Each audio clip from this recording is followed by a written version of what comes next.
মুসলিম শরীফের 2581 নম্বর হাদিসের বর্ণনা।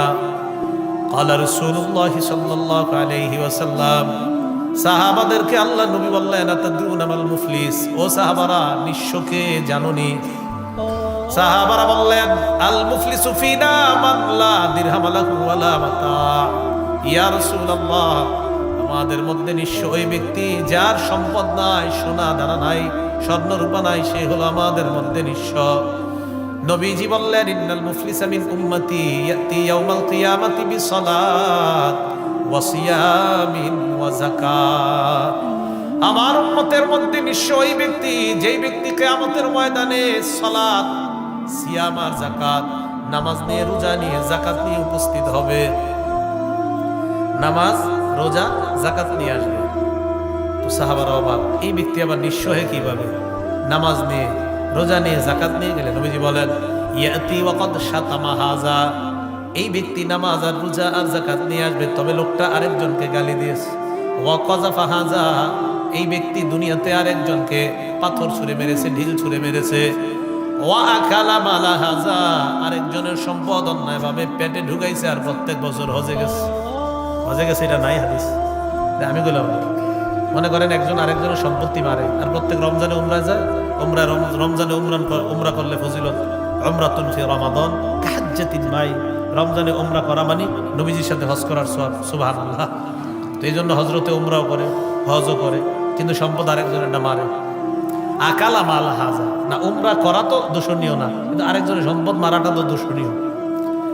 আকালা মাল হাজা, আরেকজনের সম্পদ পেটে ঢুকায়। ওয়া সাফাকা দামা হাজা, আরেকজনের রক্তপাত ঘটায়, রক্ত প্রবাহিত করে।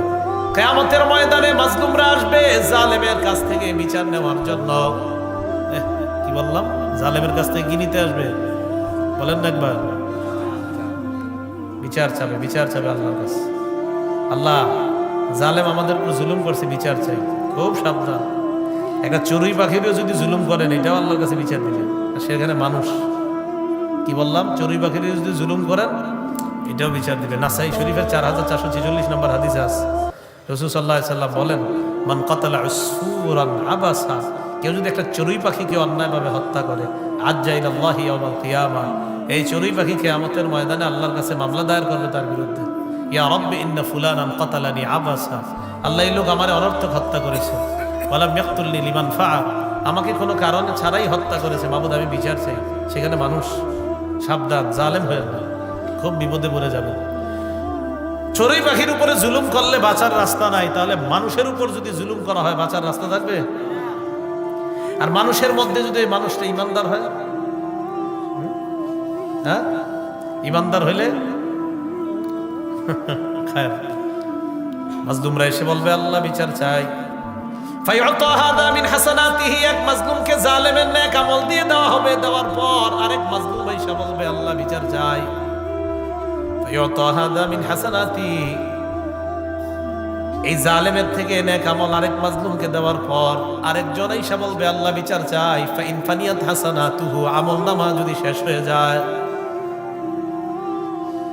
উখিযা মিন খাতায়া, যেই মাজলুমকে জালেমের থেকে নেক আমল দিতে পারে নাই, ওই মাজলুমের গুনাহগুলা নিয়ে জালেমকে দেওয়া হবে। সুম্মা তুরিহা ফিন্নার, এরপর কে জালেমকে গুনাহের সাগরের মধ্যে, কতজনের গুনাহ চিন্তা করেন, অভাব নাই তো, জুলুম যে কতজনের করছে, এই সব গুনাহের পাহাড় নিয়ে জাহান্নামে যাবে। নাউজুবিল্লাহ।